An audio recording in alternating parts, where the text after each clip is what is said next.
Last lecture में हम लोगों ने मोशनल ईएमएफ लास्ट में स्टार्ट किया था, ठीक है। और एक तरह से देखा जाए तो मोशनल ईएमएफ रीजन हो गया कि कोई भी कंडक्टर अगर मैग्नेटिक फील्ड में मूव कर रहा है तो उसके एंड्स के अक्रॉस पोटेंशियल डिफरेंस कैसे मेंटेन हो रहा है। तो मोशनल ईएमएफ एक तरह से उसको एक्सप्लेन कर रहा है कि ये हो कैसे रहा है, ठीक है ना। तुमको ध्यान ये रखना है कि मोशनल ईएमएफ दोनों एंड्स के अक्रॉस तभी जनरेट होगा जब रॉड का लेंथ, रॉड की वेलोसिटी और magnetic field all three are mutually perpendicular. अगर ये म्यूचुअली परपेंडिकुलर नहीं है तो हमें इनके परपेंडिकुलर कंपोनेंट्स लेने पड़ेंगे, ठीक है। और अगर इनमें से कोई भी दो वेक्टर पैरेलल हो गए तो ये पूरा का पूरा मोशनल ईएमएफ जीरो हो जाएगा। वैसे भी ये जो मोशनल ईएमएफ का जनरल एक्सप्रेशन है इसको बोलते हैं स्केलर ट्रिपल प्रोडक्ट। तो स्केलर ट्रिपल प्रोडक्ट की वैल्यू मैक्सिमम होती है जब तीनों वेक्टर्स म्यूचुअली परपेंडिकुलर होते हैं।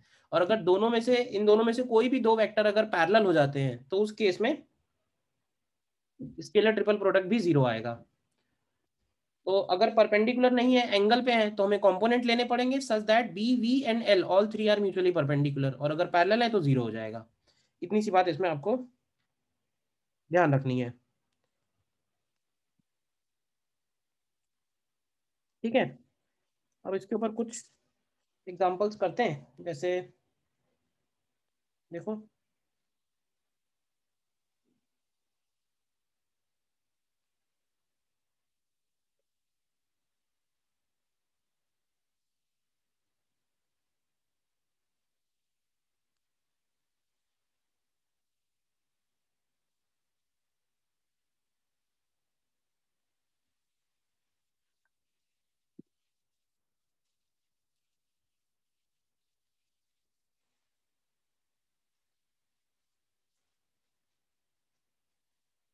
देखो इसमें क्वेश्चंस करते हैं फिर। मान लेते हैं कि एक स्ट्रेट करंट कैरिंग वायर है, ठीक है। आई करंट इसमें फ्लो कर रहा है और ये एक लूप है, loop A B C D, जिसका लूप लेंथ हम लोग सपोज एल ले लेते हैं और इसका यहाँ से डिस्टेंस इस इंस्टेंट पे ए ले लेते हैं और इस लूप को हम वी वेलोसिटी से इस वायर से दूर ले जा रहे हैं, ठीक है। तो हमें इसमें निकालना है फाइंड ए पार्ट में EMF induced in the loop, B part में if resistance per unit length, if resistance per unit length is lambda, then current, and C part में VA minus VB comma VB minus VC। निकालोगे? देखो करो try. नहीं आएगा कुछ। देखो simply तुम्हें ये देखना है कि जब हम इसको आगे की तरफ ले जा रहे हैं तो ऐसे कौन कौन से ब्रांचेस हैं जिनमें मोशनल ईएमएफ इंड्यूस होगा और किन में नहीं होगा। तो तुम देखो वायर की वजह से जो भी मैग्नेटिक फील्ड होता है क्या वो इनवर्ट होता है। अब ये जो मैग्नेटिक फील्ड है ये अलग अलग डिस्टेंस पे अलग अलग होगा। तो एक बात तो बोल सकते हैं कि ए बी और सी डी ये दो कंडक्टर ऐसे हैं जिनमें मोशनल ईएमएफ जनरेट होगा, बीसी और एडी में नहीं होगा, क्योंकि बीसी और एडी में जो वेलोसिटी है वो लेंथ के पैरेलल आ रही है, ठीक है। अब ए बी में इंड्यूस होगा तो हम ऐसे मान लेते हैं कि ए बी में एक बैटरी इंड्यूस होगी E1 ईएमएफ की और सी डी में एक बैटरी इंड्यूस होगी E2 ईएमएफ की। ईएमएफ दोनों में अलग अलग इसलिए जाएगा क्योंकि मैग्नेटिक फील्ड दोनों जगह अलग अलग है। और जो नेट इंड्यूस्ड ईएमएफ होगा इन द लूप वो E1 माइनस E2 बन जाएगा। तो अगर हम E1 की वैल्यू लिखें तो ये हो जाएगा B1 VL, और B1 की वैल्यू होगी mu naught I upon 2 pi A और V इंटू एल। देखो ध्यान से। और E2 की वैल्यू अगर लिखेंगे तो ये होगी B2VL। तो ये कितना आएगा mu naught I upon 2 pi A plus L बनेगा और इंटू V इंटू एल हो जाएगा। तो नेट इंड्यूस्ड ईएमएफ क्या बन जाएगा, तो ये E1 माइनस E2 बनेगा। नहीं एल एन में नहीं आएगा ना, ये आएगा mu naught I V L upon 2 pi and bracket 1/a minus 1/a plus L. बोलिए नेट इंड्यूस्ड ईएमएफ क्लियर है या नहीं? और कैसा है ये इंड्यूस्ड ईएमएफ ये भी बता सकते हैं, क्लॉकवाइज है कि एंटी क्लॉकवाइज। मतलब करंट जब प्रोड्यूस होगी तो करंट क्लॉकवाइज फ्लो करेगी या एंटी क्लॉकवाइज। तो हमको मालूम है E1 वाली बैटरी बड़ी है, E2 छोटी है, तो ये वाला करंट का डायरेक्शन होगा। तो ऐसे समझ लो कि जब हम लोग मोशनल ईएमएफ के कॉन्सेप्ट यूज करेंगे तो हमें लेंज लॉ अलग से लगाने की जरूरत नहीं है करंट के डायरेक्शन के लिए। और तुम्हें याद होगा ये क्वेश्चन हम लोगों ने किया था, लेंज लॉ में करंट का डायरेक्शन निकाला था। तो है वही सेम चीज, बट ये कि अब ये थोड़ा सा एडवांस मेथड हो गया। बोलिए ए पार्ट। बी पार्ट में करंट निकालना है, तो करंट की वैल्यू हो जाएगी net induced EMF upon total resistance. तो टोटल रेजिस्टेंस इसका 4L लैम्डा हो जाएगा। क्यों भाई, छोड़ दो इसको ऐसे ही। फिर अब देखो, जब हम लोग पोटेंशियल डिफरेंस निकालेंगे ना, तो फिर हमें अब एक बात का ध्यान रखना है कि जो भी रेजिस्टेंस है हर एक ब्रांच का, वो हम हर एक ब्रांच में शो करेंगे। और ये हर एक ब्रांच का रेजिस्टेंस अलग अलग भी होगा। भाई total resistance lambda into L है, 4 लैम्डा इंटू एल, बट ये हर एक ब्रांच में है ना। तो अब समझ लो कि ये करंट का एक क्वेश्चन बन गया, करंट वाले चैप्टर का। तो हमें अगर V A minus V B निकालना है तो हमें क्या करना है, तो हमें ए से चल के बी तक जाना है, और जो भी रास्ते में पढ़ते जाएगा वो ड्रॉप लिखते जाएंगे। तो बताओ कि V A minus V B क्या लिखेंगे। वी ए माइनस वी में ए से चलोगे जब, तो तुमको -E1 मिलेगा और प्लस IR मिलेगा। बोलो। इसी तरह से VB माइनस VC अगर लिखेंगे, तो VB माइनस VC में सिर्फ प्लस IR मिलेगा। तो ये वैल्यूज तुम्हें मालूम ही है, रख दो वैल्यू, आंसर निकल आएगा। देखो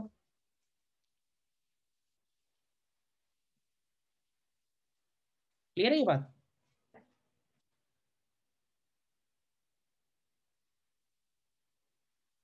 बताइए कहीं डाउट है तो।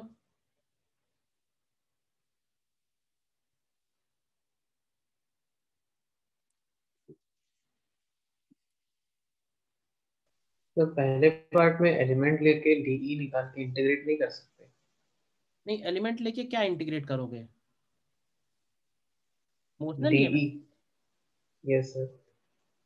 तो एक एलिमेंट में लिखोगे तो पूरे में BVL ही तो आएगा। सर उसमें X D X by D T आ रहा है। किसमें X D X by D T आ रहा है? अरे मैं तो सिंपली ये कह रहा हूँ कि ये कंडक्टर है और मैग्नेटिक फील्ड है। ये कंडक्टर मैग्नेटिक फील्ड में v स्पीड से मूव कर रहा है, तो इसके अंदर एक सर बैटरी इंड्यूस हो जाएगी। वही इंटीग्रेट करने पे sir 1/x into D X by D T आ रहा है। अब मुझे क्या मालूम तुमने क्या इंटीग्रेट कर दिया है भाई। सर यहाँ से लेफ्ट से राइट तक सर डी बी इंटीग्रेट करा पहले, फिर उसको मल्टीप्लाई कर दिया। सही सही नहीं किया होगा ना। इंटीग्रेट से भी इंटीग्रेट, जो चीज कांस्टेंट है इंटीग्रेट करोगे तो भी वही आएगी, गलत थोड़े ना आ जाएगी यार। पता नहीं कहाँ पे एलिमेंट लिया, एलिमेंट कहाँ लिया है बताओ। सर एलिमेंट यहाँ से सर बी ए वाले साइड से डी बी लिया सर, उसको मल्टीप्लाई करा उसके एरिया से एल डी मल्टीप्लाई एक्स निकाल से। रहे हो क्या, निकाल क्या रहे हो, एरिया से मल्टीप्लाई करके क्या निकाल रहे हो? Sir D five B. Flux निकाल रहे हो? हाँ सर, फिर डी बी कर देंगे। उससे भी आ जाएगा बेटा, सही से निकालोगे आ जाएगा, रुको दिखा देता हूँ उससे भी।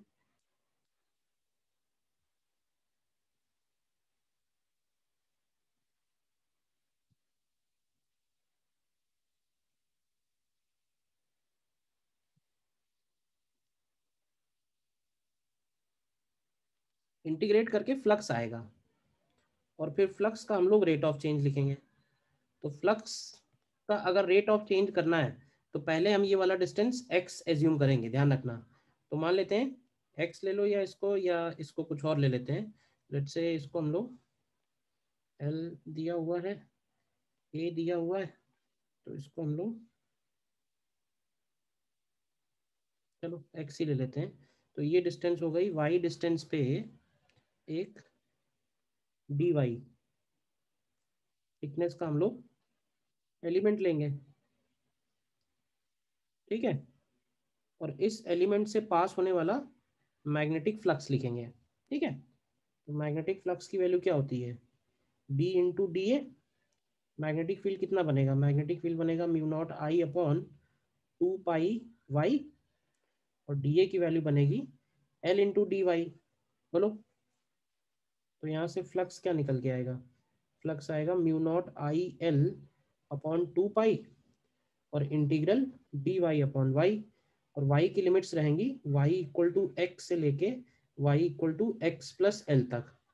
तो फ्लक्स निकलेगा पहले mu naught I L upon 2 pi and L N of X plus L upon X. देखो, और हमें चाहिए इंड्यूस्ड ईएमएफ, तो इंड्यूस्ड ईएमएफ क्या होगा, D phi upon D T. तो इसको डिफरेंशिएट करो, तो mu naught I L upon 2 pi और एल एन का डेरिवेटिव करेंगे, क्या बनेगा, क्या ये 1 अपॉन एक्स प्लस एल और इंटू एक्स बचेगा, और भी कुछ बचेगा,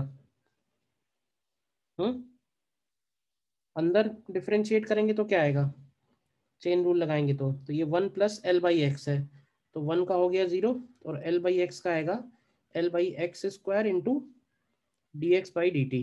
सारी चीज़ें सही से करो, और अब इसमें तुम पुट कर दो एक्स की वैल्यू ए, तो तुम देखो तुमको वही सेम आंसर मिल जाएगा। ठीक है ना, एक्स की वैल्यू ए रख देंगे और D X by D T की जगह वी रख देंगे।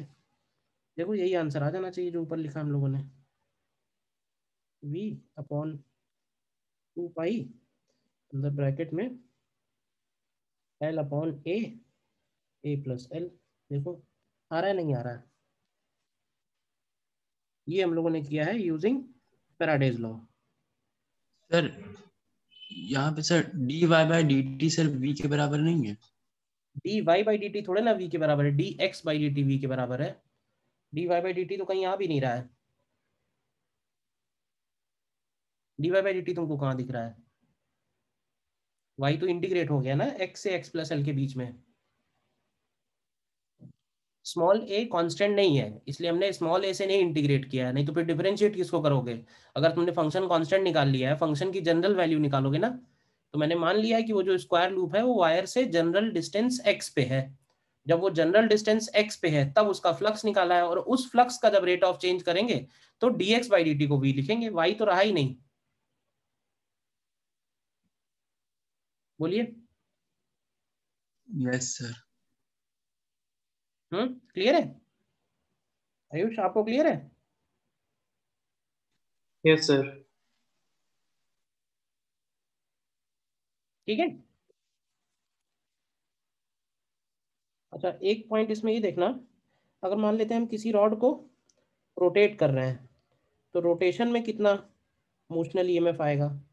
तो मान लेते हैं कि इसको ओमेगा से रोटेट कर रहे हैं, ये पॉइंट ओ है, ये पॉइंट ए है और मैग्नेटिक फील्ड बी है, तो हमें इसमें निकालना है find V O minus V A. अब इस केस में क्या होगा, इस केस में रॉड के हर पॉइंट की वेलोसिटी अलग अलग है, लेकिन वेलोसिटी लेंथ एलिमेंट और बी परपेंडिकुलर है, तो मोशनल ईएमएफ तो आएगा ही आएगा। देखो मोशनल ईएमएफ आएगा या नहीं आएगा, इसका एक आसान तरीका है विजुलाइज करने का। तुम ऐसे देखो कि जब रॉड मूव कर रही है तो वो जो मैग्नेटिक फील्ड लाइंस हैं वो कट हो रही हैं क्या, मतलब जैसे हमने कोई तलवार चलाई तो उससे कट हुआ कि नहीं हुआ, तो वो जो रॉड चल रही है उससे कट हुआ कि नहीं हुआ। तो ऊपर वाले एग्जांपल में अगर तुम देखोगे तो बीसी वाली जो रॉड है वो कोई भी फील्ड लाइन कट नहीं करेगी, क्योंकि वो पैरेलल जा रही है ना लेंथ के। भाई कोई भी चीज कट करनी है तो नाइफ कैसे चलाओगे, परपेंडिकुलर टू लेंथ चलाओगे ना। Yes sir. तो वैसे ही विजुलाइज कर सकते हो कि ये रॉड जब घूम रही होगी तो कट कर रही है मैग्नेटिक फील्ड लाइंस, यानी कुछ ना कुछ मैग्नेटिक कुछ ना कुछ इंड्यूस्ड ईएमएफ तो आएगा, मोशनल ईएमएफ। निकालो जरा इस केस में, इस केस में इंटीग्रेट करेंगे क्योंकि वेलोसिटी सबकी अलग अलग है। कैसे करेंगे, तो देखो यहां से हम लोग x डिस्टेंस पे एक dx विड्थ का एलिमेंट लेंगे, देखो, और इस एलिमेंट का वेलोसिटी कितना आएगा बताइए, इस एलिमेंट का वेलोसिटी कितना आएगा, इसका वेलोसिटी लिखेंगे x ओमेगा, क्यों भाई। और इस एलिमेंट का जो लेंथ है, जो वेलोसिटी है और जो मैग्नेटिक फील्ड है, ध्यान से देखो तीनों म्यूचुअली परपेंडिकुलर है या नहीं है। तो यस इसके सर। इंड्यूस्ड ईएमएफ डीई होगा, उसको हम लोग लिखेंगे बी वी और एल की जगह डीएल, तो रख दो बी की जगह बी, वी की जगह एक्स ओमेगा, और dl की जगह dx, और तब हम इसको इंटीग्रेट करेंगे तो यहाँ से इंड्यूस्ड ईएमएफ की value b omega L square by 2 आएगी। लेकिन ये बताओगे कि कौन सा पॉइंट हायर पोटेंशियल पे होगा, कौन सा लोअर पे होगा, ये कैसे पता करेंगे? ओ हायर पे है या ए हायर पे है, कैसे पता करेंगे? सर ए। राइट हैंड पाम रूल लगाएंगे, fingers in the direction of magnetic field, thumb in the direction of velocity. तो इधर वाला जो डायरेक्शन है वो हायर पोटेंशियल है, तो ओ पॉइंट हायर पोटेंशियल है, देखो चेक करो। तो ये जो वैल्यू होगी this is equal to V O minus V A. तो ये एक फॉर्मूला आप याद भी रख सकते हो रोटेशन वाले केस में।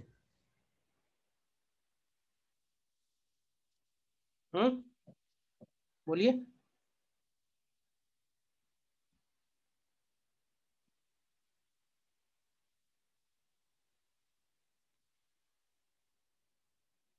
ये बात समझ में आई? और देखो जैसे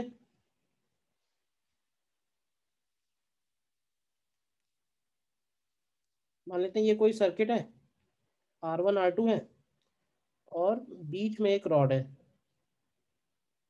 ठीक है ना, रॉड जिसका लेंथ L है और रेजिस्टेंस स्मॉल R है, और इस रॉड को हम V स्पीड से इधर ट्रांसलेट करा रहे हैं, मैग्नेटिक फील्ड अंदर है। तो हमें बताना है find current flowing through the rod, find current flowing through the rod. देखो find current flowing through the rod, rod में भी रेजिस्टेंस है, लेंथ उसका L है। देखो इसको तुम्हें इसी तरह से विजुअलाइज करना है कि रॉड में कोई इंड्यूस्ड ईएमएफ होगा या नहीं होगा। तो रॉड परपेंडिकुलर मूव कर रही है, होगा, तो उसमें बैटरी बना लो, बैटरी कहाँ होगी? तो उसमें जो बैटरी आएगी उसका पॉजिटिव टर्मिनल ऊपर होगा, नेगेटिव नीचे होगा, और रॉड का जो रेजिस्टेंस है उसको भी रॉड में ही दिखा दो। तो अब तुम्हारे लिए ये सिंपली एक करंट इलेक्ट्रिसिटी का क्वेश्चन बन गया है, तुम्हें सिर्फ ईएमएफ निकालना है, और ईएमएफ की वैल्यू तो सीधे सीधे लिख सकते हैं, कितना होगा बीवीएल। तो बताओ कि करंट कितना फ्लो करेगा? तो भाई करंट थ्रू दी रॉड जो होगा वो ईएमएफ अपॉन टोटल रेजिस्टेंस हो जाएगा। तो टोटल रेजिस्टेंस कितना बनेगा सर्किट का? तो हो जाएगा ईएमएफ अपॉन आर प्लस, अब ध्यान से देखो तो R1 R2 पैरेलल में है, तो R1 R2 upon R1 plus R2, यही आंसर है। ईएमएफ की जगह बीवीएल। बोलिए। हम्म सर जो ऊपर वाला क्वेश्चन था इससे पहले वाला, वो हाँ रॉड, सर अगर उसमें रॉड जो बीच में से हिंज्ड होती सेंटर में से, हाँ, तो सर ईएमएफ फिर कैसे निकालते, दोनों पार्ट का अलग अलग करके? दोनों पार्ट का अलग अलग निकालते हैं और फिर देखते कि इधर और इधर क्या है। हो सकता है कि इधर इधर कुछ ना बचता, अगर हमने रॉड को बीच में हिंज कर दिया है। अब तुम्हें ये फॉर्मूला अगर याद रखोगे, मान लो बीच में नहीं है, यहाँ पे है, ये लेंथ L1 है, ये लेंथ L2 है, क्यों भाई, ये पॉइंट A है, ये पॉइंट B है, और ये ओमेगा से घूम रही है, ठीक है। तो अब तुम मुझे ये बताओ कि दोनों पार्ट्स में अलग अलग कैसे इंड्यूस होगा। पहले OB के बारे में बताओ, OB में कौन सी बैटरी आएगी, बैटरी का पॉजिटिव किधर होगा, बैटरी की वैल्यू क्या होगी? OB सर के लिए अगर लगाओगे, वो पॉजिटिव होगा। वो पॉजिटिव होगा, तो यहाँ एक बैटरी दिखा दो, ठीक है। ये बैटरी हो गई, इसका ईएमएफ हो गया E1, E1 की वैल्यू क्या लिखोगे? E1 की वैल्यू हो जाएगी B omega L2 square by 2। बताओ फिर OA में कौन कौन हायर पे होगा? ए सर वाली उसमें भी, हाँ, सर ए ओ वाली होगा। ओ ही होगा, ध्यान से चेक करो भाई, ये कॉन्सेप्ट सही से लगाओ। OA में भी O ही हायर होगा, राइट हैंड पाम रूल लगाओ सही से। तो E2 की वैल्यू क्या होगी? तो E2 की वैल्यू हो जाएगी B omega L1 square by 2। अब हमसे कोई कहता है कि नहीं हमें तो VA माइनस बीबी चाहिए, तो VA माइनस बीबी निकालने के लिए क्या करोगे? A से चल के B तक जाना है। अब ओपन सर्किट है, कोई करंट तो है नहीं, तो सिर्फ बैटरी बैटरी लिख दो। तो A से चल के B तक चलोगे तो बनेगा माइनस E2 प्लस E1, ये आंसर हो जाएगा। क्लियर है जो डाउट पूछा था? Yes sir.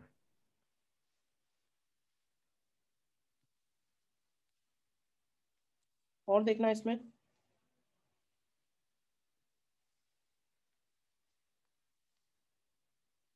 सपोज इधर एक रेजिस्टेंस R है और ये जो है ये लॉन्ग पैरेलल मेटल रेल्स दी हुई हैं, ठीक है। और इन पैरेलल मेटल रेल्स में एक रॉड है जिसका मास m है, लेंथ l है और रेजिस्टेंस नहीं है, कंडक्टिंग रॉड है, कंडक्टिंग रॉड है। और t इक्वल टू 0 पे हमने इस पे कांस्टेंट फोर्स लगाना शुरू किया है। और ये दोनों जो रेल्स हैं ये स्मूथ हैं, यानी कोई फ्रिक्शन विक्शन नहीं है। और ये पूरा का पूरा सिस्टम हॉरिजॉन्टल में रखा है, यानी कि mg और नॉर्मल तो बैलेंस हो जा रहा है। मैग्नेटिक फील्ड सपोज इनवर्ड है, ठीक है। तो हमें इसमें निकालना है find velocity of rod as a function of time. Find velocity of rod as a function of time. Velocity of rod as a function of time. अब देखो t इक्वल टू 0 पे इसकी वेलोसिटी रेस्ट से शुरू हुआ तो इसकी velocity 0 थी। तो ये बताओगे कि t इक्वल टू 0 पे क्या कोई करंट होगा इस सर्किट में, क्या कोई ईएमएफ होगा t इक्वल टू 0 पे? No sir. t no equal to sir. 0 पे कोई भी ईएमएफ नहीं होगा, कोई भी करंट नहीं होगा। लेकिन क्या जैसे जैसे ये रॉड स्पीड पकड़ेगी क्या बैटरी इंड्यूस होगी, और बैटरी इंड्यूस होने की वजह से करंट भी आएगा। और ध्यान रखना करंट आएगा तो उसके ऊपर आईबीएल का फोर्स और लगने लगेगा। पहले उसके ऊपर आईबीएल नहीं लग रहा था क्योंकि आई नहीं था, लेकिन बाद में आईबीएल का फोर्स भी लगने लगेगा। यानी फिर इस रॉड के ऊपर दो फोर्स लगेंगे, एक जो हमने एक्सटर्नल लगाया हुआ है और एक आईबीएल। तो उनको मिला के उसका मोशन डिस्कस होगा। तो हम क्या करते हैं कि पहले इसको कुछ देर के बाद एज्यूम कर लेते हैं कि लेट से ये कुछ देर के बाद यहाँ पहुंच जाती है, ठीक। और इसके ऊपर फोर्सेस कौन कौन से लग रहे हैं, तो फोर्सेस इसके ऊपर वही लग रहे हैं जो सेम हम लोगों ने दिखाया अभी। तो इसके ऊपर ये फोर्स इधर लग रहा है। ये डायग्राम हो गया t इक्वल टू टी का, ठीक है। और उस वक्त इसकी स्पीड एज्यूम कर लेते हैं कि इसकी स्पीड v है और इसका एक्सीलरेशन a है। तो इसमें बैटरी कैसे इंड्यूस होगी, बैटरी का पॉजिटिव टर्मिनल ऊपर होगा, ध्यान से चेक करो, नेगेटिव नीचे होगा। बैटरी का ईएमएफ होगा ई की वैल्यू क्या लिखेंगे, तो ई की वैल्यू होगी बीवीएल। बोलिए। तो इसमें करंट फ्लो करेगा तो करंट इस डायरेक्शन में फ्लो करेगा और ये करंट आई इस पूरे सर्किट में घूम रहा होगा। बताइए पहले यहाँ तक इतनी बातें क्लियर है? Yes sir. अब क्योंकि इस रॉड में आई करंट फ्लो कर रहा है तो इसमें आईबीएल किधर लगेगा, बताएगा कोई? आईबीएल का फोर्स किधर लगेगा राइट साइड। रॉड? हाँ, राइट साइड। सब उल्टा सीधा क्यों बताते हो भाई। आईबीएल का फोर्स लेफ्ट में आएगा, राइट हैंड पाम रूल, इतना सीधा सा रूल है। Current in the direction of thumb, fingers in the direction of magnetic field, तो ये डायरेक्शन फोर्स का हो गया।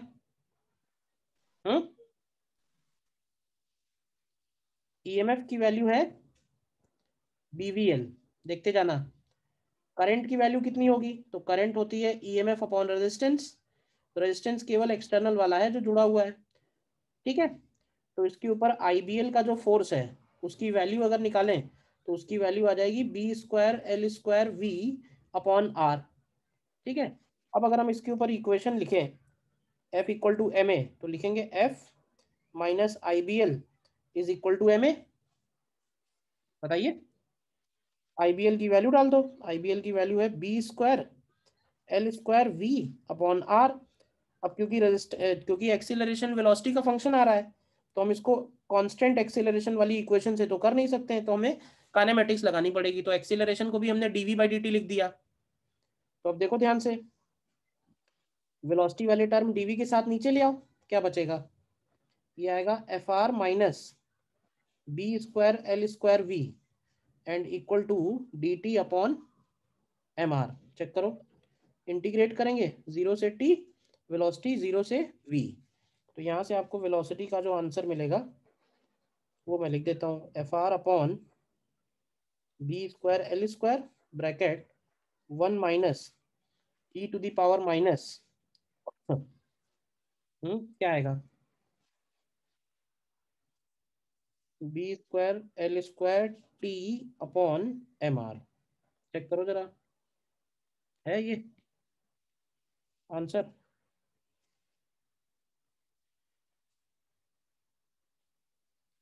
बोलिए।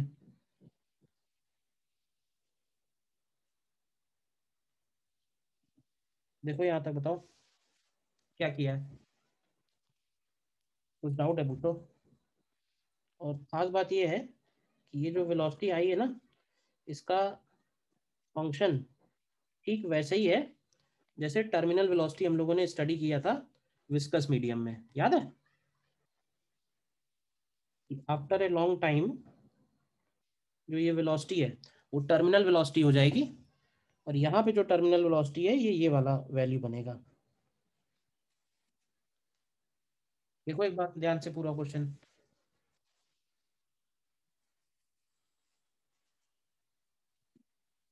एक्चुअली टर्मिनल वेलोसिटी क्यों आ रही है इसको हम लॉजिकली भी समझ सकते हैं। शुरुआत में वेलोसिटी होगी कम, वेलोसिटी कम होगी तो करंट भी कम होगा, करंट कम होगा तो आईबीएल की वैल्यू कम होगी, तो एक्सीलरेशन होगा। लेकिन धीरे धीरे वेलोसिटी बढ़ रही है, वेलोसिटी बढ़ रही है तो करंट भी बढ़ेगा, करंट बढ़ेगा तो आईबीएल का फोर्स भी बढ़ेगा। तो एफ और आईबीएल का जो डिफरेंस है वो कम होता जाएगा। तो कभी ना कभी तो एफ और आईबीएल का डिफरेंस जीरो हो जाएगा ना। तो जब ये डिफरेंस जीरो हो जाएगा तब उसका एक्सीलरेशन हो जाएगा जीरो, और एक्सीलरेशन जीरो का मतलब है कि फिर वेलोसिटी हो जाएगी कांस्टेंट। तो उस वेलोसिटी को हम लोग टर्मिनल वेलोसिटी बोल रहे हैं। कई बार इस क्वेश्चन में पूरा सॉल्व नहीं करना होता है, सिर्फ टर्मिनल वेलोसिटी पूछी होती है, तो टर्मिनल वेलोसिटी हम लोग डायरेक्ट भी निकाल सकते हैं without doing any of these calculations. उसके लिए क्या करना होगा, हमें देखना होगा कि स्टेडी स्टेट में यानी after a long time external force और आईबीएल का फोर्स हमें इक्वल कर देना है। तो तुम देखो तुमको ये वीटी का एक्सप्रेशन मिल जाएगा, क्यों भाई? सर ऊपर I equal we can also find, बेटा आवाज नहीं आई आपकी।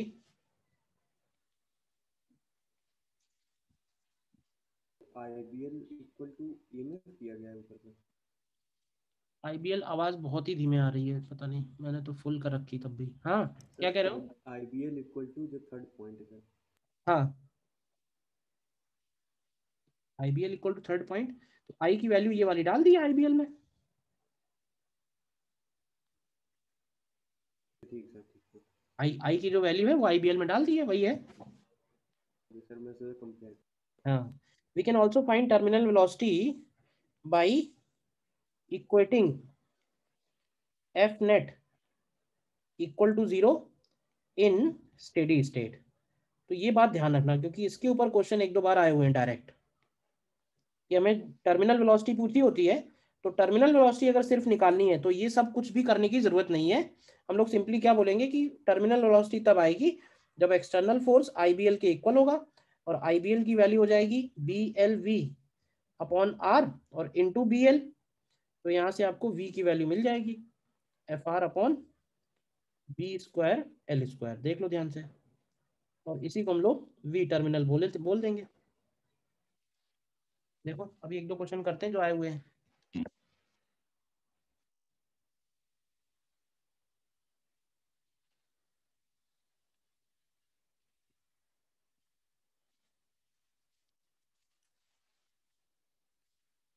देखो इसमें नोट करो, कुछ डाउट है पूछो, कोई डाउट नहीं?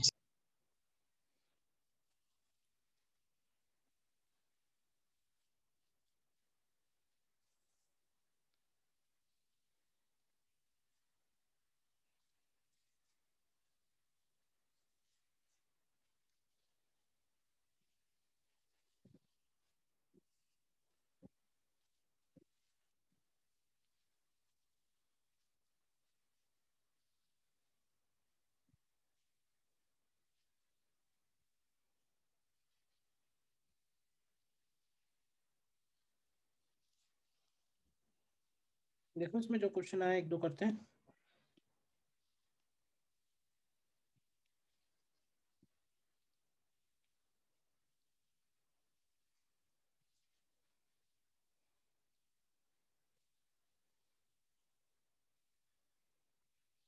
ये देखो 33 number.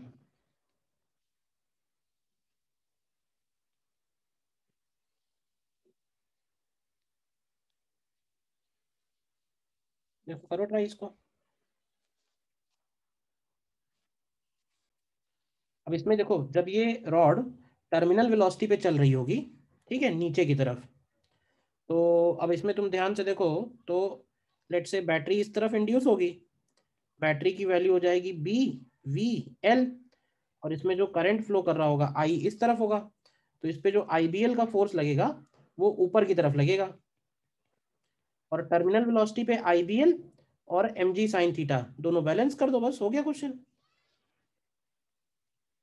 M G sine theta is pulling force and IBL जो है वो रेजिस्टिंग फोर्स है, तो इसी को हम लोग बोलते हैं। अच्छा एक और बात, यही सेम कॉन्सेप्ट है इलेक्ट्रोमैग्नेटिक ब्रेकिंग का, मतलब ट्रेन्स वगैरह जो है उनमें जो ब्रेक है वो जो हमारे कार और ट्रक के जो ब्रेक हैं वैसे ब्रेक नहीं होते हैं ट्रेन्स में। ट्रेन्स में जो ब्रेक हैं वो इलेक्ट्रोमैग्नेटिक ब्रेक्स हैं, तो इलेक्ट्रोमैग्नेटिक ब्रेकिंग यही है, वो जो आईबीएल का फोर्स है,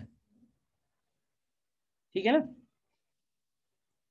बी square L square V T और अपॉन आर, तो यहाँ से वी टी की वैल्यू मिल जाएगी M G R sine theta and whole divided by B square L square. L square होना चाहिए, ये उसने आई लिखा है क्या, चलो एल ही है वो,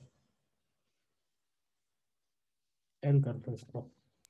सर सर आपने आई की डायरेक्शन उल्टी कर रही है क्या इसमें? आई का डायरेक्शन तो मैंने करे उसके बैटरी के हिसाब से लिया है, बैटरी किधर देगा करंट। सर वो सर मेरे ख्याल से बैटरी डायरेक्शन में कंफ्यूजन हो रहा है सर। बैटरी का डायरेक्शन भी राइट हैंड पाम रूल से निकालना है। Fingers in the direction of magnetic field, magnetic field incline plane के इधर की तरफ है, वेलोसिटी नीचे की तरफ है, तो बैटरी का पॉजिटिव किधर की तरफ होगा, उधर की तरफ होगा, उधर की तरफ, यानी कि पॉइंट ए हायर होगा, पॉइंट बी लोअर होगा। बताओ।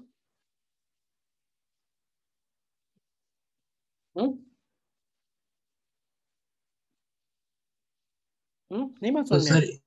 सर इस पे आई एल क्रॉस भी लगा रहे हैं तो सर फोर्स डाउनवर्ड जा रहा है। आई एल क्रॉस बी लगा रहे हो तो फोर्स डाउनवर्ड जा रहा है। कैसे जा रहा है बताओ जरा। अगर हम इधर से देख रहे हैं बी साइड से, तो करंट है अंदर की तरफ, मैग्नेटिक फील्ड है इधर की तरफ, ठीक है, और एल वेक्टर है अंदर की तरफ, तो तुम्हारा एल क्रॉस बी किधर जा रहा है, लेंथ भी अंदर की तरफ है, एल क्रॉस बी का यही डायरेक्शन तो बनेगा ना, बोलो।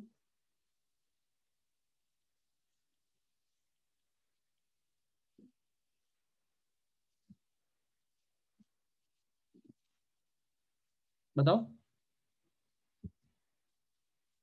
ये इंक्लाइन प्लेन हो गया,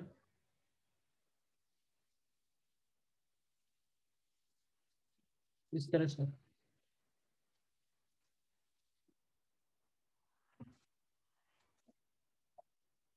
ठीक है,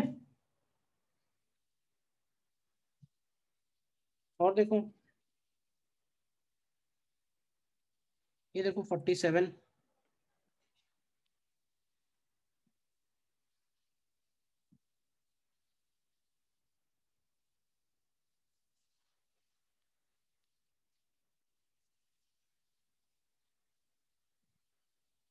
देखिए।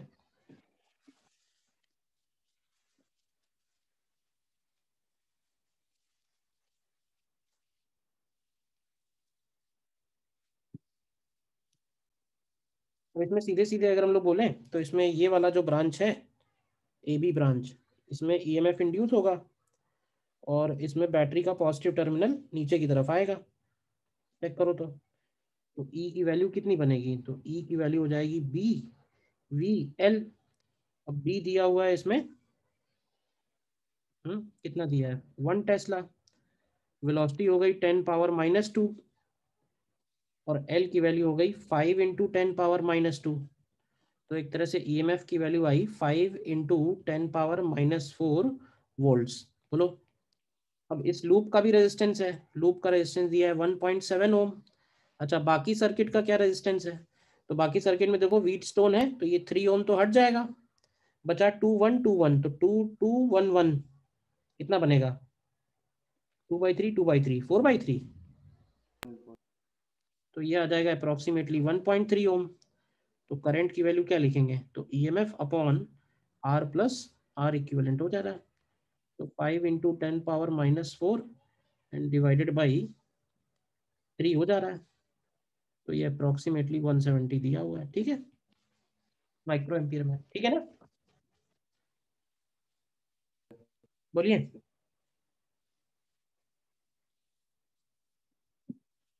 ठीक है, मोशनल ईएमएफ में इतना ही है, बाकी देखना क्वेश्चन है। नेक्स्ट पॉइंट इसके बाद हमको जो पढ़ना है that is self induction and LR circuits. Self induction and LR circuit क्या है? सेल्फ इंडक्शन, सपोज करो कि हमारे पास कोई कॉइल है, ठीक है, और इस कॉइल को हमने एक एक्सटर्नल सर्किट से कनेक्ट किया हुआ है, ठीक है।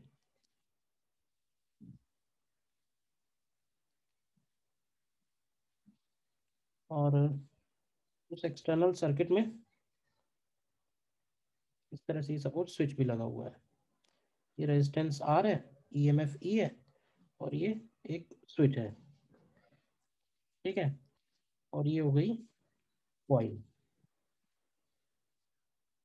अभी बताओ कि जैसे ही हम ये स्विच क्लोज करेंगे तो क्या होगा? भाई जैसे ही हम ये स्विच क्लोज करेंगे लेट्स से t = 0 पे, तो इस सर्किट में करंट का वैल्यू बढ़ने लगेगा, क्यों भाई? करंट का वैल्यू इंक्रीज होगा, और करंट की वैल्यू अगर कॉइल में कोई भी रेजिस्टेंस नहीं है, मतलब रेजिस्टेंस सिर्फ कैपिटल आर है सर्किट में, तो इस करंट को सडनली E/R पहुंच जाना चाहिए। मतलब स्विच क्लोज करने के पहले करंट 0 है, और स्विच क्लोज करने के बाद करंट की वैल्यू E/R हो जाना चाहिए। लेकिन जब हम ये काम प्रैक्टिकली करते हैं और करंट को मेजर करते हैं टाइम के साथ, तो हम लोग ये देखते हैं कि करंट की वैल्यू E/R तो होती है, बट वो E/R का जो होना है, करंट का स्टेडी स्टेट वैल्यू है, वो सडनली नहीं अचीव होता है, बल्कि ग्रेजुअली अचीव होता है। मतलब जिस ग्राफ को सडनली E/R पहुंच जाना चाहिए और कांस्टेंट हो जाना चाहिए, वो ग्राफ एक्सपोनेंशियली चेंज होकर E/R पहुंचता है। इसका मतलब है कि कोई और भी है रेजिस्टेंस के अलावा जो करंट के इंक्रीज को अपोज कर रहा है, ठीक है। अब वो अपोज कौन कर रहा है? तो देखो है क्या है, जब करंट इस कॉइल में से पास होना शुरू हो रही है, यानी करंट की वैल्यू बढ़ रही है, तो क्या ऐसे बोल सकते हैं कि कॉइल का खुद का मैग्नेटिक फील्ड सेटअप हो रहा है?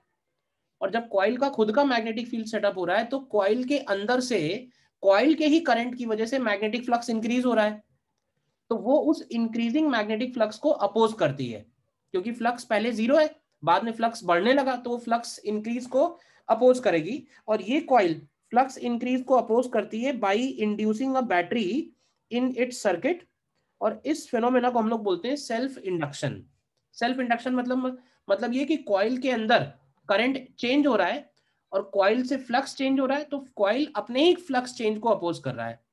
अगर हम दूसरा एक कॉइल इसके पास में ला के रखें और उसमें हम अपोज चेंज देखें, तो उसको बोलते हैं म्यूचुअल इंडक्शन। मतलब एक में चेंज हो रहा है, उसका इफेक्ट दूसरे में दिखाई दे रहा है। यहाँ पे उसी कॉइल में करंट चेंज हो रहा है और उसी में इंड्यूस्ड ईएमएफ आ रहा है फैराडे लॉ ही, कुछ नया नहीं है सिंपली फैराडे लॉ कि अगर किसी भी कॉइल से फ्लक्स चेंज होगा तो there will be an induced EMF in the coil.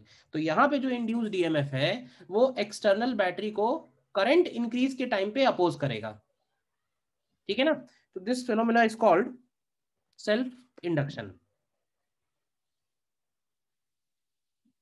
बोलिए पहले ये बात समझ में आई क्या? क्यों भाई? When current increases through the coil, magnetic flux through the coil also increases, and this increasing magnetic flux is opposed by the coil by inducing an EMF in its own circuit, and that induced EMF opposes the increase of current. तो oppose कैसे कर पाएगा? जब वो अपना जो induced current है वो अपोजिट डायरेक्शन में बनाए, जिसकी वजह से क्या होगा कि वो करंट की वैल्यू सडनली E/R ना होके ग्रेजुअली E/R होगी। तो इस फिनोमेना को हम लोग बोल रहे हैं सेल्फ इंडक्शन। ठीक है, अब इसमें क्या बातें ध्यान रखनी है, तो ऐसे लिख लो नीचे, when current I flows through the coil. तो ये बताओ कि अगर कॉइल से करंट आई फ्लो कर रहा है तो flux linked with the coil, flux linked with the coil, क्या ऐसे बोल सकते हैं कि वो फ्लक्स जो होगा वो करंट आई के तो डेफिनेटली प्रोपोर्शनल होगा। देखो फ्लक्स निकालने के लिए हम लोग मैग्नेटिक फील्ड इनटू एरिया करते हैं, तो कॉइल का मैग्नेटिक फील्ड कॉइल के करंट के तो प्रोपोर्शनल आएगा ना 100%। तो ऐसे बोल सकते हैं कि कॉइल का जो फ्लक्स होगा वो भी कॉइल से पास होने वाले करंट के प्रोपोर्शनल होगा। तो यहाँ पे अगर हम एक प्रोपोर्शनलिटी कांस्टेंट लगाते हैं तो वो एक कांस्टेंट की तरह काम करेगा जो कॉइल के डायमेंशंस पे डिपेंड करेगा, और इस कांस्टेंट को हम लोग बोलते हैं self inductance, self inductance of coil. ठीक है, और इसका जो एसआई यूनिट है, इसका एसआई यूनिट हम लोग या तो वेबर पर एम्पियर बोल सकते हैं, या फिर इसका एसआई यूनिट हम लोग हेनरी बोलते हैं। इसको भी अलग से एक यूनिट मिला हुआ है। क्या काम है इसका, तो हमें सिर्फ एक फॉर्मूला ध्यान रखना है, E induced is equal to minus D phi by D T from Faraday's law, तो it is equal to minus L D I by D T. तो सेल्फ इंडक्शन की वजह से कॉइल में जो इंड्यूस्ड ईएमएफ आएगा उसकी value L D I by D T के इक्वल होगी, तभी इंड्यूस्ड ईएमएफ होगा जब आई चेंज हो रहा होगा। अगर कांस्टेंट करंट फ्लो कर रहा है, कुछ देर के बाद करंट कांस्टेंट हो जाएगा, तो कुछ देर के बाद कोई भी ईएमएफ इंड्यूस नहीं होगा। ईएमएफ इंड्यूस सिर्फ उतने ही टाइम के दौरान होगा जब तक करंट अपने स्टेडी स्टेट वैल्यू पे नहीं पहुंच जाता है, और इस केस में करंट की स्टेडी स्टेट वैल्यू होती है ई बाई आर। मतलब जीरो से ई बाई आर का जो ट्रांजिशन है वो सडन ना होके ग्रेजुअल है बिकॉज ऑफ सेल्फ इंडक्शन। इतनी बात तुम्हें इन अ नटसेल ध्यान रखनी है। बोलिए, अब हम लोग सर सेल्फ इंडक्टेंस, हाँ बोलिए बोलिए। तो जो आपने अभी लास्ट पॉइंट बोला सर, जब फ्लक्स तब चेंज होगा ना, जब उस मोमेंट पे जब हमने स्विच क्लोज किया, हाँ बस, तो सिर्फ उस मोमेंट के लिए ईएमएफ आएगा और फिर नहीं आएगा। हाँ फिर थोड़ी देर में खत्म हो जाएगा ईएमएफ। यस। मतलब है क्या, अब वो ईएमएफ कितनी देर में खत्म होता है वो डिपेंड करेगा कॉइल के एल पे। मतलब एल जितना स्ट्रांग होगा वो सर्किट में उतनी ही देर डिले करेगा, ऐसे समझ लो। यस एल की सर। वैल्यू कम होगी तो डिले कम होगा, जल्दी से पहुंच जाएगा ई बाई आर। मतलब ये कि कॉइल अपने से पास होने वाले करंट के चेंज को अपोज कर रहा है, इंक्रीजिंग होगा तो भी अपोज करेगा, डिक्रीजिंग होगा तो भी अपोज करेगा। तो हम लोग दो तरह के एलआर सर्किट भी पढ़ते हैं यहाँ पे, एक इंक्रीजिंग करंट का और एक डिक्रीजिंग करंट का, और दोनों में सिमिलर बिहेवियर आता है, exactly same as RC circuit. अब ये कि सेल्फ इंडक्टेंस हम ज्यादा किसी का तो नहीं निकाल सकते, सोलेनॉइड का निकाल सकते हैं सेल्फ इंडक्टेंस। ठीक है, तो देखो कैसे निकालेंगे। देखो सेल्फ इंडक्टेंस निकालने का मतलब ये है कि हमें उसमें आई करंट पास करानी है, और देखना है कि आई करंट पास कराने के बाद उसमें फ्लक्स कितना पास हो रहा है। तो जैसे बताओ कि मैंने ये एक सोलेनॉइड लिया है आपके सामने, तो बताओगे कि इस सोलेनॉइड का मैग्नेटिक फील्ड कितना होगा। आई करंट इसमें फ्लो कर रही है, करंट आई है, लॉन्ग सोलेनॉइड है, और लॉन्ग सोलेनॉइड में हम लोग सिर्फ एल लेंथ कंसीडर करेंगे, क्योंकि लॉन्ग सोलेनॉइड नहीं होगा तो उसका मैग्नेटिक फील्ड हर जगह अलग अलग होगा, तो उसको भी निकालना फिर डिफिकल्ट हो जाएगा। हम लोग सिंपल केस कर रहे हैं, तो इनफाइनाइट सोलेनॉइड है, तो मैग्नेटिक फील्ड कितना होगा इसका, मैग्नेटिक फील्ड होगा mu naught N I. Flux कितना होगा, तो फ्लक्स की वैल्यू होगी B into area into number of turns, क्यों भाई, तो बी की वैल्यू हो गई mu naught N I, area की जगह ए लिखेंगे, और बताओगे कि एल लेंथ में कितने टर्न्स आएंगे। तो एल लेंथ में टर्न्स हो जाएंगे एन इंटू एल, तो इस वैल्यू को अगर आप देखो तो ये आएगी म्यू नॉट एन स्क्वायर ए, ये कांस्टेंट आएगा, म्यू नॉट एन स्क्वायर ए और इंटू एल, ये कांस्टेंट आएगा, और बाहर आई आएगा। तो तुम ध्यान से देख लो कि जो फ्लक्स है वो डेफिनेटली आई के प्रोपोर्शनल आएगा, और जो प्रोपोर्शनलिटी कांस्टेंट है, इसी प्रोपोर्शनलिटी कांस्टेंट को हम लोग सेल्फ इंडक्टेंस बोलते हैं। ठीक है ना। और इसको डिनोट कैसे करेंगे, तो डिनोट इसको हम इस तरह से करते हैं, स्प्रिंग की तरह डिनोट करेंगे इसको, ठीक है ना। ध्यान रखना कि इस केस में VA माइनस VB, अगर इसमें I करंट इस डायरेक्शन में है तो हम लोग सिंपली लिख सकते हैं VA minus VB is equal to L di/dt, ठीक है ना। क्योंकि अगर करंट इंक्रीजिंग होगा, करंट अगर इंक्रीजिंग है तो इंक्रीजिंग करंट के केस में बैटरी का पॉजिटिव टर्मिनल लेफ्ट साइड में आएगा, तो VA माइनस VB लिखेंगे तो प्लस E इंड्यूस आएगा, तो प्लस E इंड्यूस का मतलब है कि L di/dt। और अगर करंट डिक्रीजिंग होगा तो अपने आप माइनस हो जाएगा, तो ये वैल्यू अपने आप माइनस हो जाएगी। तुम्हें सिंपली ये ध्यान रखना है कि VA माइनस VB जो होगा करंट की डायरेक्शन में जब भी हम लिखेंगे तो L di/dt होगा। और मैं तुमको इससे रिलेशन ही बता देता हूँ कि जैसे रेजिस्टेंस में क्या किया था हम लोगों ने, रेजिस्टेंस में भी कुछ ऐसे ही किया था। रेजिस्टेंस में भी अगर R रेजिस्टेंस है और उसमें I करंट फ्लो हो रहा है इस डायरेक्शन में, तो VA माइनस VB क्या लिखा था, रेजिस्टेंस के लिए हम लोग लिखते थे IR, तो भाई। और अगर कैपेसिटेंस होता है, कैपेसिटेंस, तो कैपेसिटेंस के लिए क्या करते हैं, तो अगर इसमें I करंट फ्लो कर रहा है और इसके एक प्लेट पे प्लस क्यू और एक प्लेट पे माइनस क्यू चार्ज है, क्यों भाई, तो VA माइनस VB क्या लिखते हैं, तो VA माइनस VB की वैल्यू हम लोग Q/C लिखते हैं। ध्यान रखना रेजिस्टेंस में प्रोपोर्शनल टू R होता है, कैपेसिटेंस में प्रोपोर्शनल टू 1/C होता है, और इंडक्टेंस में प्रोपोर्शनल टू L होता है। इसकी वजह से L और R के सारे फॉर्मूले एक जैसे चलते हैं और R और C के सारे फॉर्मूले पलट जाते हैं, याद है। Yes sir. Potential difference resistance में रेजिस्टेंस के प्रोपोर्शनल है, पोटेंशियल डिफरेंस कैपेसिटर में कैपेसिटेंस के इनवर्सली प्रोपोर्शनल है, जिसकी वजह से रेजिस्टेंस के सारे फॉर्मूले कैपेसिटर में पलट गए थे, तुम्हें याद हो तो। लेकिन यहाँ पे L के प्रोपोर्शनल है तो रेजिस्टेंस और इंडक्टेंस के सारे फॉर्मूले एक जैसे चलेंगे, चाहे इक्विवेलेंट इंडक्टेंस निकालना हो, पैरेलल, सीरीज, कॉम्बिनेशन हो, करंट का डिवीजन हो, एग्जैक्टली सेम एज रेजिस्टेंस है। ध्यान रही की बात, बोलिए।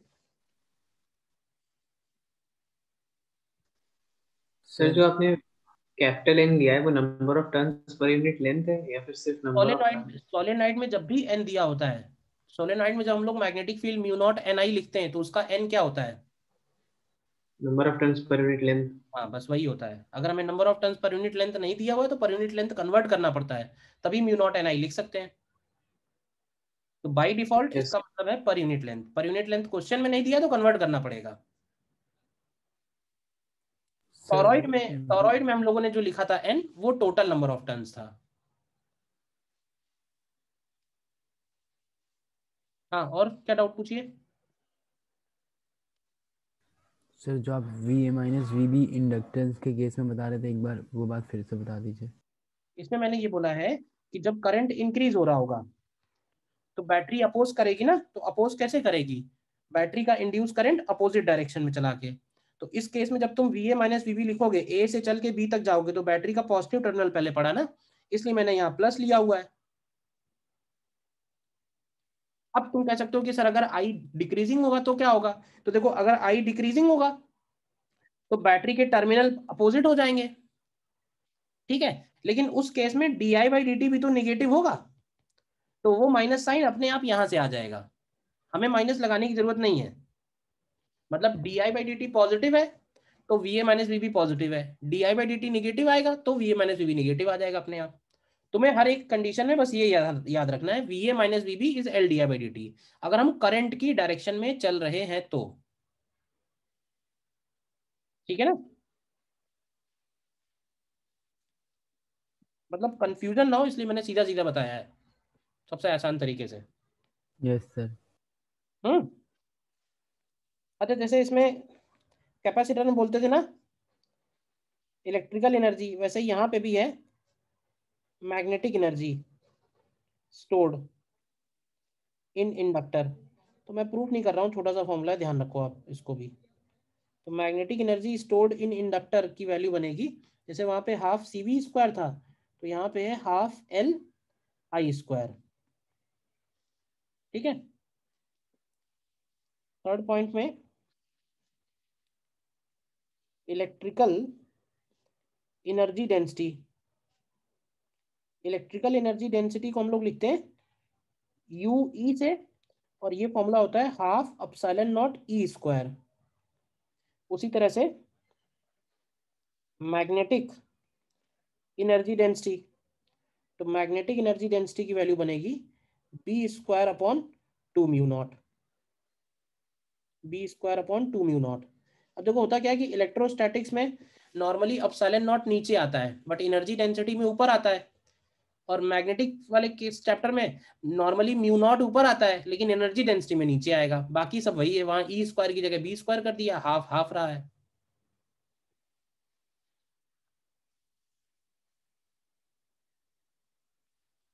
बोलिए।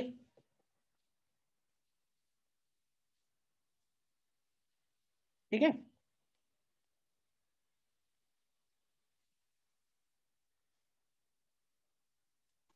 सर हाँ सर जैसे इसमें आपने मैग्नेटिक इंडक्टर एनर्जी भी स्टोर करता है, तो हाँ, सर उसका फिर काम क्या हुआ? वो अपोज करना करंट को, या फिर एनर्जी स्टोर करना? जैसे रेजिस्टेंस का काम होता है कि करंट को अपोज करना, कैपेसिटर एनर्जी स्टोर करता है। तो तो इंडक्टर की एनर्जी स्टोर करता है, इंडक्टर एनर्जी डिसिपेट नहीं करता है। Inductor yes sir. Energy dissipate नहीं करता है। कैपेसिटर के अंदर एनर्जी स्टोर होती है in the form of electric field, inductor में एनर्जी स्टोर होती है in the form of magnetic field. इतना अंतर है केवल। रेजिस्टेंस से जब करंट पास होता है तो रेजिस्टेंस में एनर्जी का लॉस होता है, लेकिन कैपेसिटर और इंडक्टर में एनर्जी स्टोर होती है। Yes sir. ठीक है ना, इलेक्ट्रिकल एनर्जी का जो लॉस होगा वो सिर्फ रेजिस्टेंस में होगा, बाकी इंडक्टर और कैपेसिटर दोनों में ही एनर्जी स्टोर है, half C V square half L I square. Sir इसमें स्टोर कैसे हुई, क्यों हुई? अब इसमें पोटेंशियल डिफरेंस है ना, तो जब करंट एक पॉइंट से दूसरे पॉइंट पे जा रही है तो ड्रॉप हो रहा है ना, पोटेंशियल ड्रॉप, तो उसी को इंटीग्रेट करेंगे तो ये हाफ एल आई स्क्वायर आ जाएगा। सर इंडक्टर का प्रैक्टिकल यूज कहाँ पे? इंडक्टर का प्रैक्टिकल यूज, जो पहले जो ट्यूबलाइट्स आती थी ना, जो बड़ी वाली रॉड वाली ट्यूबलाइट्स होती थी, उसमें बीच में चोक कॉइल लगता था, याद हो, मोटा सा एक रेक्टेंगुलर जैसा शेप रहता यस था। Sir, yes sir. तो वो इंडक्टर कॉइल, क्योंकि होता क्या है कि वो हाइड्रोजन फिल्ड ट्यूब होती है, हाइड्रोजन डिस्चार्ज ट्यूब जिसको बोलते हैं। तो उस डिस्चार्ज ट्यूब को स्विच ऑन करने के लिए हमें बहुत हाई वोल्टेज चाहिए होता है। अब हाई वोल्टेज तो आता नहीं है, घर में आ रहा है 220 वोल्ट, तो वो हाई वोल्टेज इंड्यूस करने के लिए हम उसमें एक चोक कॉइल यूज करते हैं। तो चोक कॉइल क्या करती है, उसका इंडक्टेंस बहुत हाई रहता है। अब हाई इंडक्टेंस रहने से क्या होता है कि जैसे ही वो जो स्टार्टर होता है, स्टार्टर का काम यही होता है कि वो बार बार वोल्टेज को फ्लक्चुएट करता है, मतलब वोल्टेज दिया फिर हटा लिया, फिर दिया फिर हटा लिया। तो जिससे क्या होता है कि वो जो कॉइल है उसका हायर इंडक्टेंस उस कॉइल के अक्रॉस हाई वोल्टेज इंड्यूस करता है। केवल हमें उसको स्टार्ट करने के लिए चाहिए होता है कि एक बार स्टार्ट हो जाए हाई वोल्टेज, फिर एक बार पूरा फोटॉन्स निकलने लगेंगे तो वो साइकिल बन जाती है। तो बाद में क्या होता है कि कॉइल की कोई जरूरत नहीं होती, तो बाद में कॉइल का कोई काम भी नहीं रह जाता है, क्योंकि वो स्टेडी स्टेट में कोई भी अपोज नहीं करेगा, स्विच ऑन के टाइम पे केवल होता है। जैसे उसमें स्टार्टर भी होता था तो वो केवल स्विच ऑन का काम होता था, एक बार स्विच ऑन हो गया फिर तुम भले ही वो स्टार्टर निकाल लो। देखा है क्या? पता नहीं, पहले तो था, यस सर। होगा अभी भी, एक आध जगह मिल जाएंगे ट्यूबलाइट्स। ठीक है ना। अब लेकिन ये है कि अब वो सारा का सारा काम इलेक्ट्रॉनिक्स से रिप्लेस हो गया है, ये हम लोग जो पढ़ रहे हैं ये है इलेक्ट्रिकल, तो अब वो सारा काम इलेक्ट्रॉनिक्स ने रिप्लेस कर दिया है, प्रोसेसर डायोड ट्रायोड इन सब ने।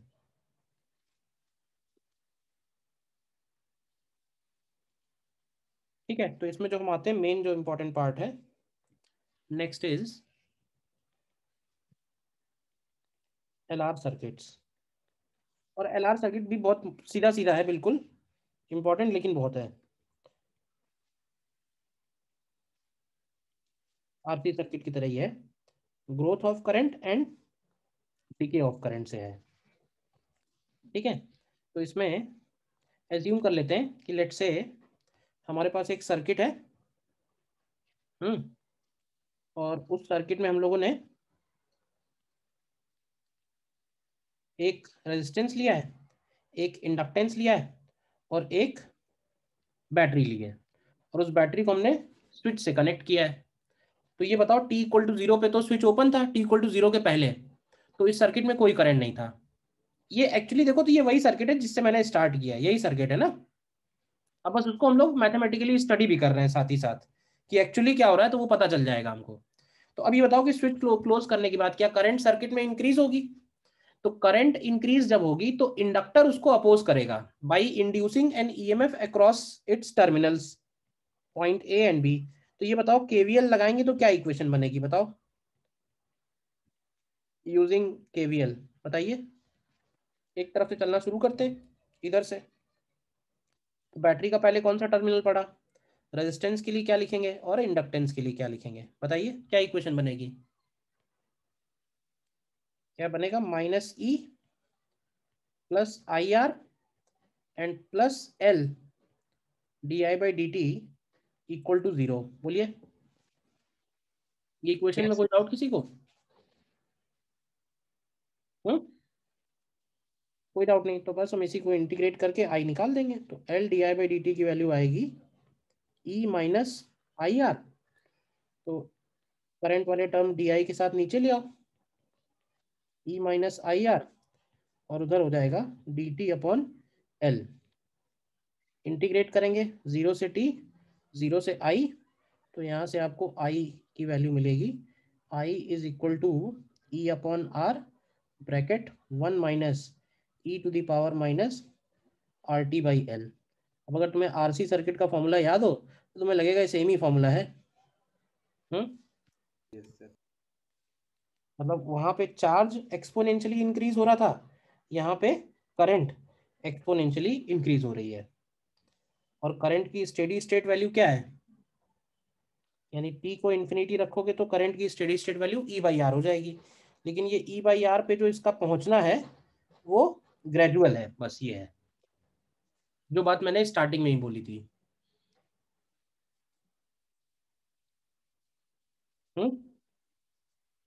ठीक है ना? तो ये बताओ कि just after closing switch inductor का बिहेवियर कैसा है? Just after closing switch current क्या है? करंट की वैल्यू 0 है तो भाई, तो इसका मतलब है कि ये जो इंडक्टर है ना, ये ओपन सर्किट की तरह बिहेव कर रहा है। ठीक है ना? इंडक्टर जो है ओपन सर्किट की तरह। और सर आई 0 क्यों है? अरे फॉर्मूले में रखो ना, टी 0 रखो, क्या मिलेगा? और स्टेडी स्टेट में आई की वैल्यू ई बाई आर है। तो इसका मतलब जो इंडक्टर है वो एक सिंपल वायर की तरह बिहेव कर रहा है, या फिर बोल सकते हैं शॉर्ट है। इसी फॉर्मूले में टी की वैल्यू रखो, आ जाएगा। टी की वैल्यू 0 रखो तो आई 0 आएगा। अरे ग्राफ बनाया तो है। Yes sir. बस। तो जैसे कैपेसिटर में हमने बोला था कि टी इक्वल टू 0 पे कैपेसिटर का बिहेवियर शॉर्ट है और टी इक्वल टू इन्फिनिटी पे ओपन है। इंडक्टर के लिए उल्टा है, इंडक्टर के लिए टी इक्वल टू 0 पे ओपन है और after a long time short है। ठीक है? यहाँ भी हम लोग डिफाइन कर सकते हैं टाइम कांस्टेंट। यहाँ टाइम कांस्टेंट क्या बनेगा? टाइम कांस्टेंट की वैल्यू यहाँ पे एल अपॉन आर बनेगी, ध्यान रखना। ठीक है ना? तो टाइम कांस्टेंट जितना ज्यादा होगा, ये ग्राफ को ई बाई आर पहुंचने में उतना ज्यादा टाइम लगेगा। ठीक है ना?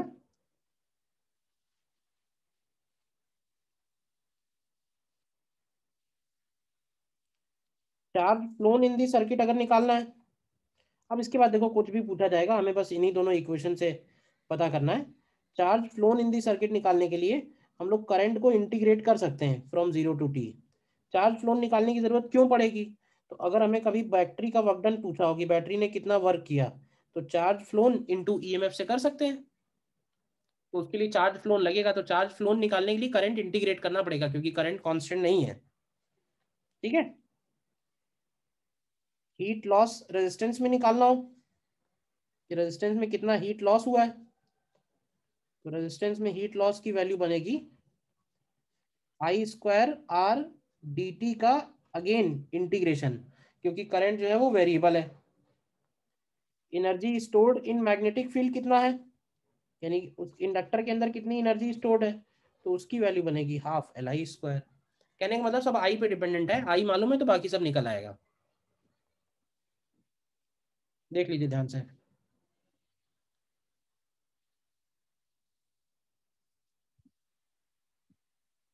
आई मालूम है तो बाकी सब निकल आएगा।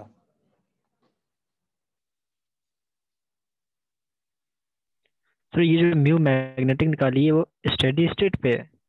नहीं, किसी भी टाइम पे अलग अलग टाइम पे अलग अलग होगी। तुम जिस टाइम का करंट रखोगे उस टाइम पे कितनी एनर्जी स्टोर्ड है वो आ जाएगी। भाई मैग्नेटिक एनर्जी किस पे डिपेंड कर रही है? आई पे डिपेंड कर रही है ना।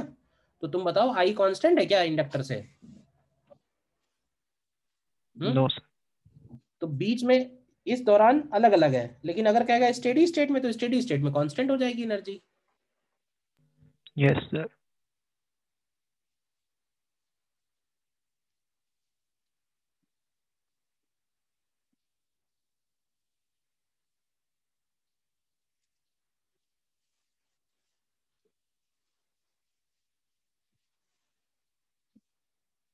ठीक है, तो जैसे ग्रोथ है वैसे ही है डिके ऑफ करंट।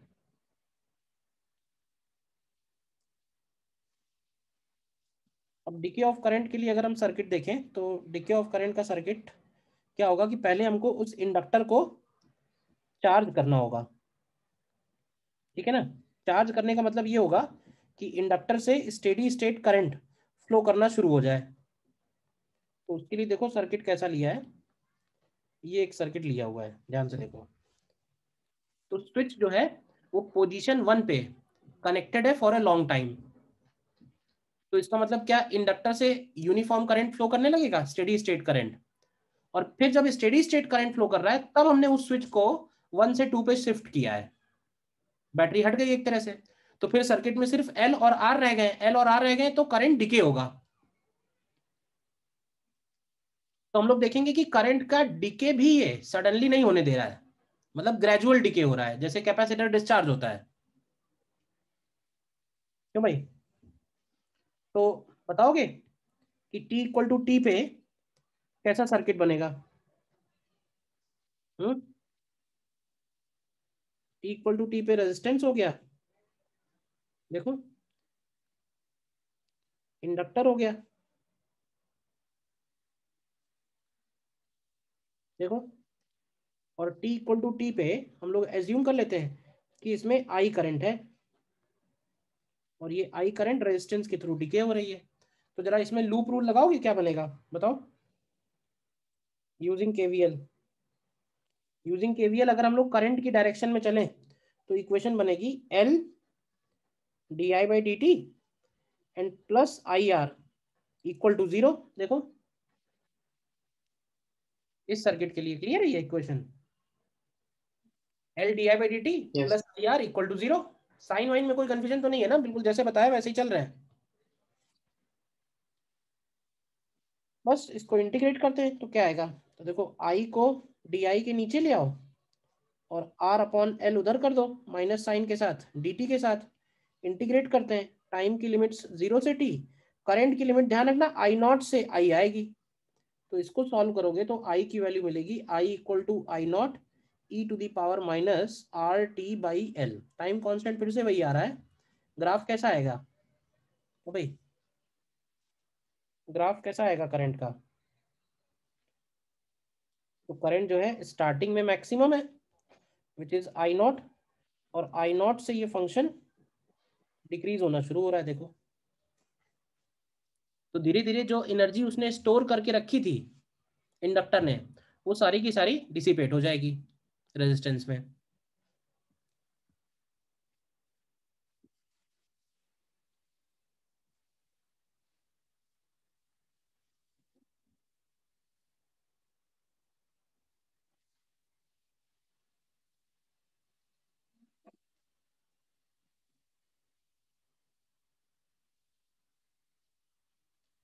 ठीक है,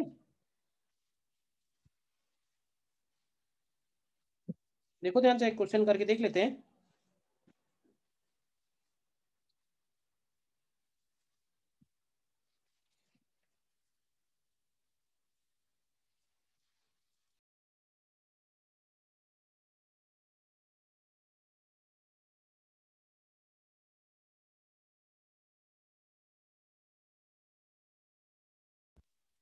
देखो ये क्वेश्चन ट्राई करो।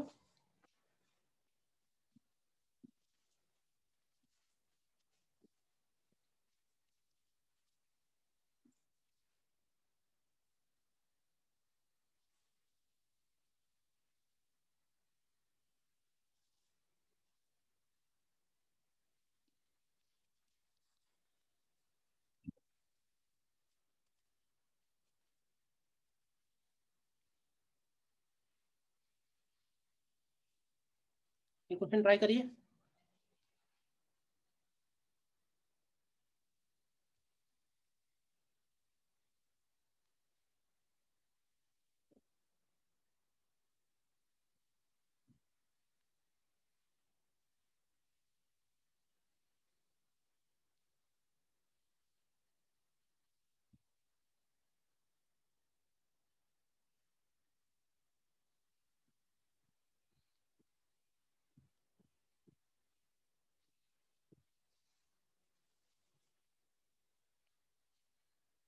यस सर, आ रहा है 3.5 मिली सेकेंड।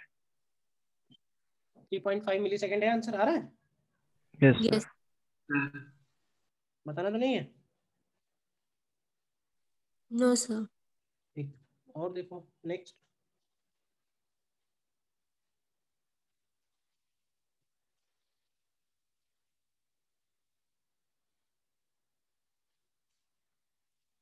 आ रहा है आई नॉट टाउ बाई ई।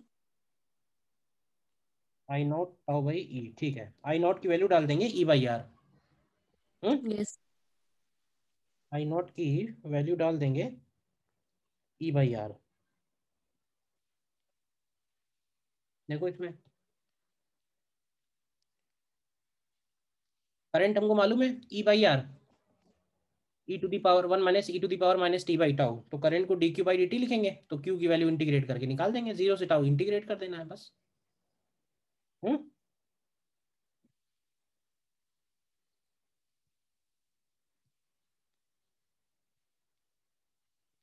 एक और करो इसमें, ये क्वेश्चन है देखो।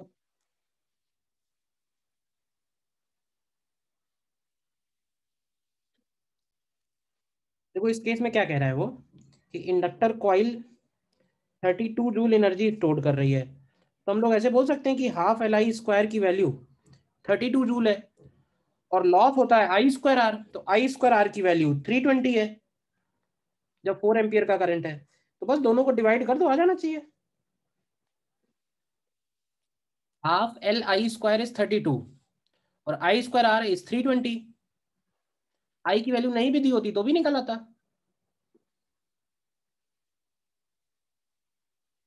बोलिए। हम्म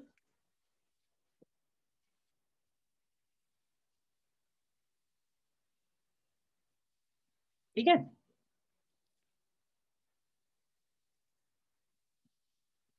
चलो बाकी फिर इसमें कल करते हैं फिर इसमें।